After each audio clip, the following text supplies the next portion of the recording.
Hello guys! Ito yung aking harvest. Actually, bumili po ako ng kangkong sa palengke. Ay tinanim ko. Ngayon, magsisinigang na hipon ako. Meron ako sariling kangkungan. Akala nyo ang kangkong ay sa tubig lang nabubuhay. No, nagkakamali kayo. Tinanim ko to sa drum. So, ang kinuha ko lang po ay mga sungot. Ayan o. Ayan, 'di ba? Ang tataba ng dahon niya. So, ang gaganda niya. Ayan oh. Ano to? Kasi lahat ng pinagbalatan ko, doon ko itinatapon sa kangkungan ko. O ayan, di na ako bumibili ng kangkong. Saan ka pa? So, pag sinigang na baboy, sinigang na hipon, at kailangan ng kangkong, adobong kangkong, ay may sarili na akong kangkong. So, di ba nakakatuwa? Basta may drum ka lang, may lupa ka. Ang pagtatanim po ng kangkong ay yung pinagkatawanan niya, yun ang itatanim nyo. And then, lagi nyo itong didiligan mula maga hanggang gabi. So, kailangan lang ay laging basa ang kanyang lupa. So, lusog-lusog ng kangkong ko. So, sika-sika-sika-sika-sika, di ba? Nakakatuwa. Sinigang na hipon ng ating ulam ngayon.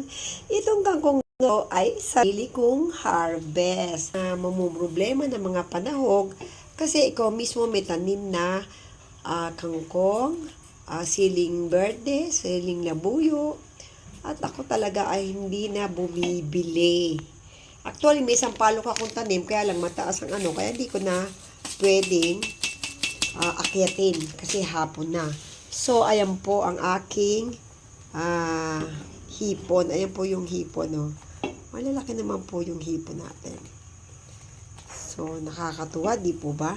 Meron tayong kangkong na hinarvest. At yung sitaw ko, hindi pa namumunga.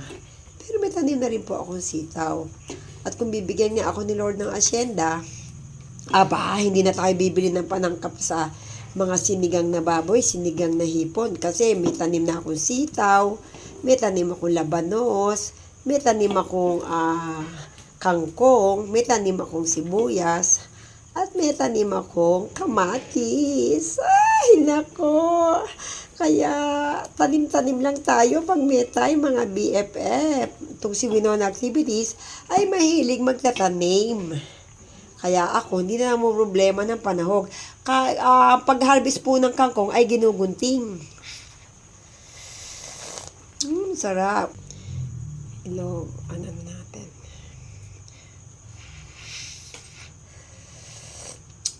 Sarap. Takpan na natin. Tcharam!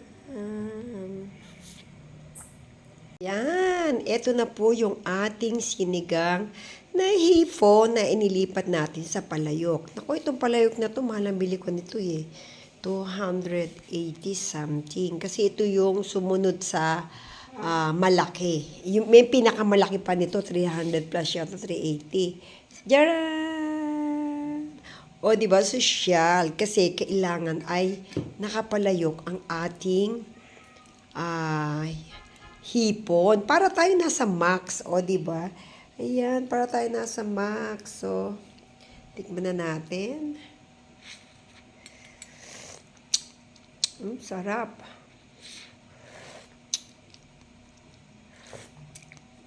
Grabe, sarap.